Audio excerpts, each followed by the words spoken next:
आपल्याकडच्या देशांमधल्या नद्यांची अशी अवस्था आहे की त्याच्यामध्ये पाणी पिणं तर लांबची गोष्ट, तुम्ही आंघोळ केली म्हणजे मी माझ्याकडे आत्ता काही उत्तरेतले लोक येऊन गेले मध्ये आणि त्यांनी मला सांगितलं की कित्येक लाखो लोक तिथे आंघोळ केल्यानंतर आजारी पडलेले आहेत. पडणारच आजारी.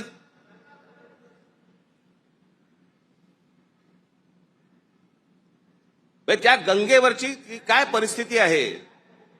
प्रश्न हा गंगेच्या अपमानाचा नाहीये, प्रश्न हा कुंभमेळ्याच्या अपमानाचा नाहीये, पाण्याच्या स्थितीचा आहे की पाणी कशा प्रकारचं पाणी तिकडे असतं होतं आणि ते अजूनही थांबवलं जात नाही. त्या गोष्टी खरं तर वेगळ्या ठिकाणी तुम्ही जागा देऊ शकता. सहज एक मिनिट भरासाठी म्हणून मी तुमच्या समोर गंगेची आत्ताची परिस्थिती काय आहे ती मी तुम्हाला फक्त दाखवतो. खाली अरे खाली आण त्याला, खाली आहे.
ही गंगेची परिस्थिती आहे.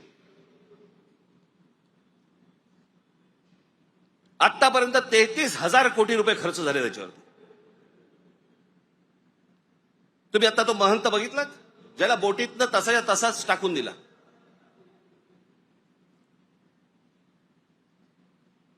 तिकडच्या घाटांवरती तिथे प्रेत जाळली जात आहेत.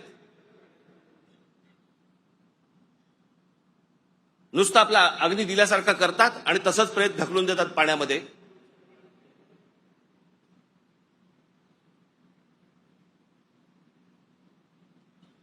हा कोणता धर्म.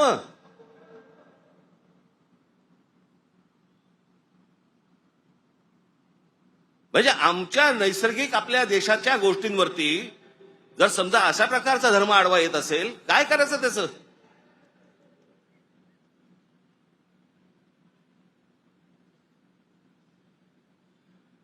आपल्या गोष्टींमध्ये आपण सुधारणा नको का करायला.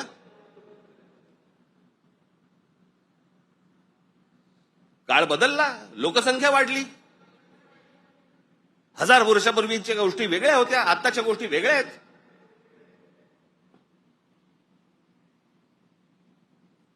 हेच सगळे विधी आटपण्यासाठी म्हणून त्याच इथे वेगळ्या एका घाटावरती एखादी जागा करता येत नाही का.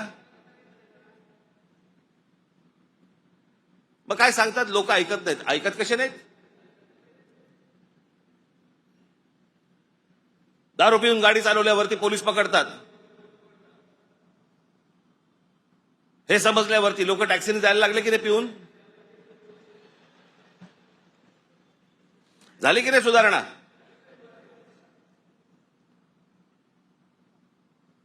आपल्या नद्या स्वच्छ राहिल्या पाहिजेत.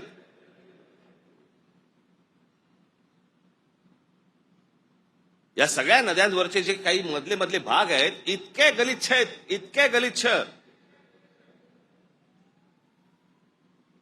आणि या नद्या बर्बाद कोण करते. आपणच करतोय. कशाच्या नावाखाली. धर्माच्या नावाखाली.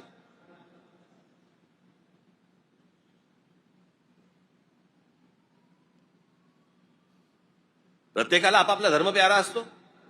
प्रत्येकाने आपापल्या धर्मामध्ये सुधारणा केल्या पाहिजेत.